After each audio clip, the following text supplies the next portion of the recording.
This is Chuck Huber, the voice of Android 17. You're listening to Anime Seekers.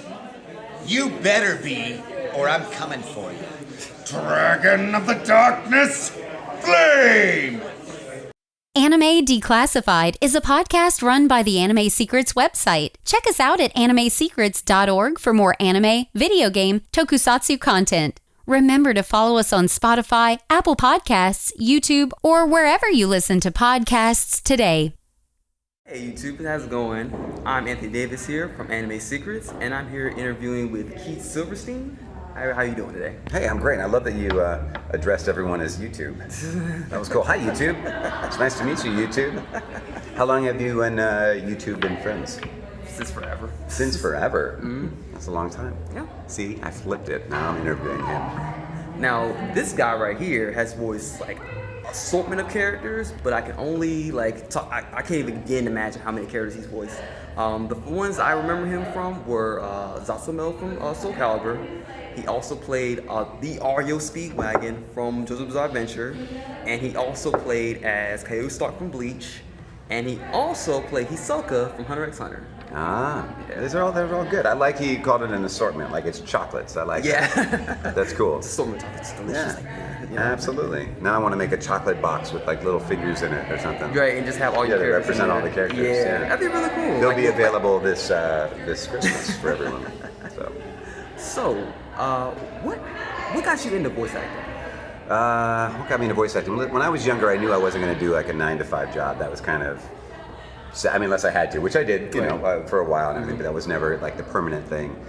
So I did acting and theater and such in improv through high school, and the thing that got me into voice acting, because I was kind of spread out actually, was kind of just like my brain is. I was spread out. I didn't know what I wanted to do. I kind of wanted to do a lot of things and that I was just kind of average at. Right. If that makes sense. I was like, I'm gonna do this, I'm gonna do this, I'm gonna do that, I'm gonna do that.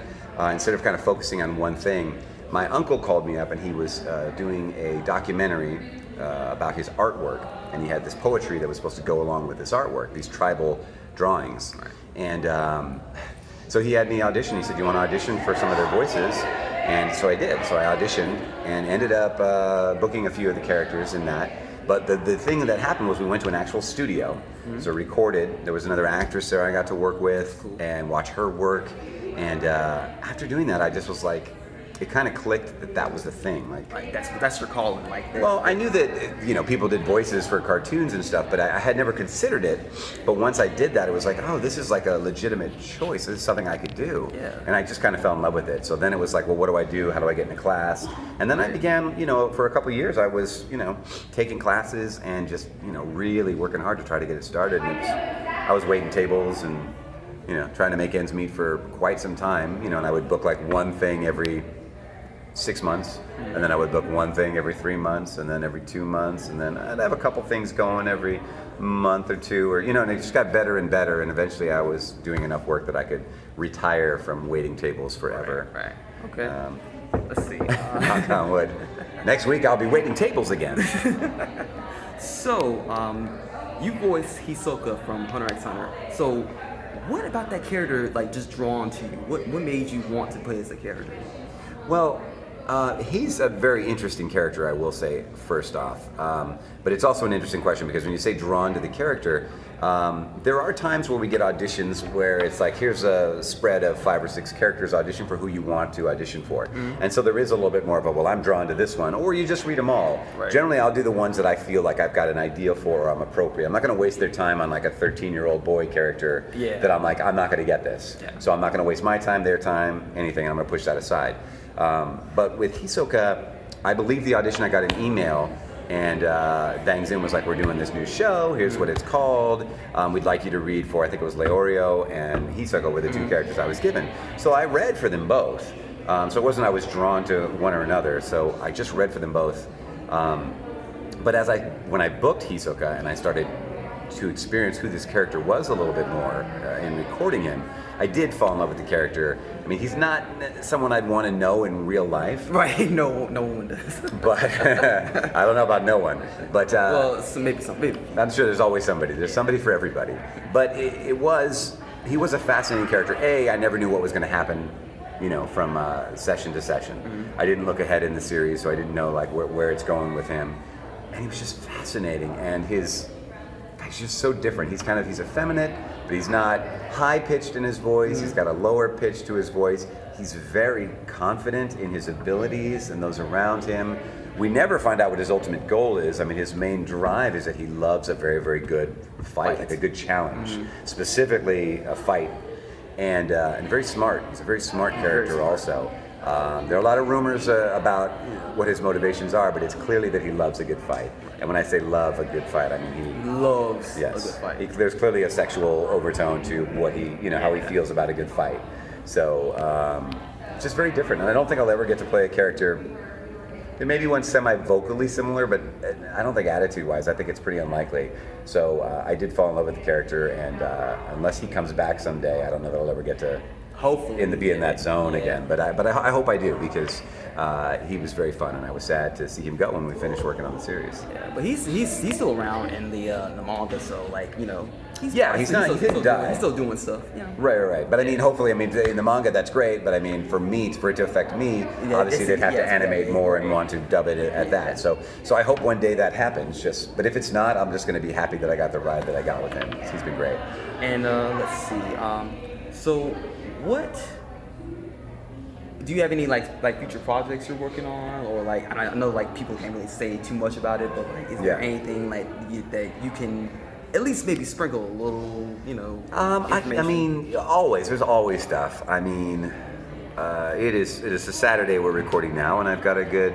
I mean, I may get more sessions, but I've got a good 4 or 5 sessions already set up for next week. So there's always stuff coming, new things. There's not a lot I can say. There's stuff that I've done recently. I got to work on Disney's Amphibia. Oh, really? So I play a character named Barry in an episode called Cursed of that, and that's a very popular show right now. So I was really happy to get that opportunity.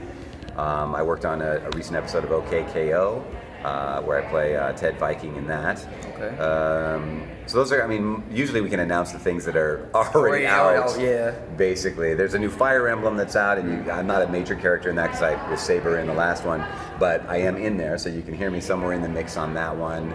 And if you're watching, I don't know when you're going to air this, but if you're watching Toonami right now, Gundam the Origin, I play Char Aznavour, and that's getting played there. It's broken up into episodes. I have watched that. Yeah, I have watched that. So you're getting a chance to see that, which is a cool series, and I'm glad I got to work on it. I'm really happy that it's on Toonami, so more people get a chance to experience it. So. And you did voice a character from the Telltale series, Walking Dead. I do remember you voiced a character in that. Yes. You were the guy that cooks. He's the chef. Hold on, I'm going to get his name in a second.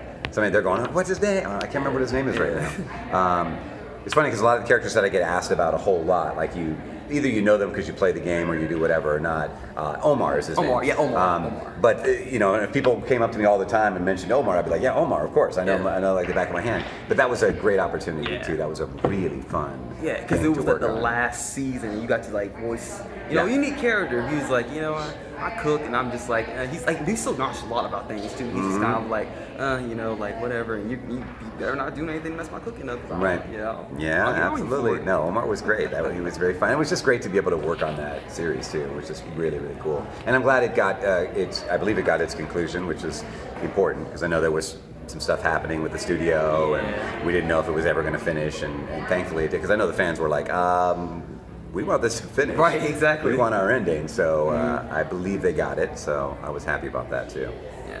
So you have anything to say to your fans? I have anything to say to my fans. My fans are amazing. You guys are the best. I'm here at a con, at MechaCon right now, and one of the things I enjoy more than anything is getting out to a convention and getting to meet people face to face.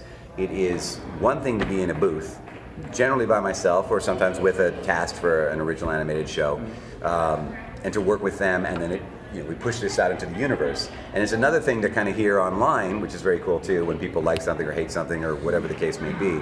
But to actually face-to-face get a chance to kind of meet the fans and stuff, it's really great. So for all of you that, it's amazing to me that any of us are followed in any kind of way, like what are you doing next and what are what's happening and what have you done. So just know that I very much appreciate that. It's very cool to know what I do in a small booth gets out there, and I get to hear a little bit of reaction from people.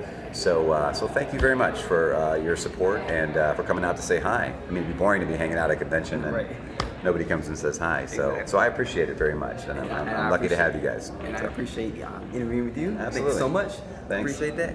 And we'll see you guys later. Thanks, goodbye, and have a good one. have a good one.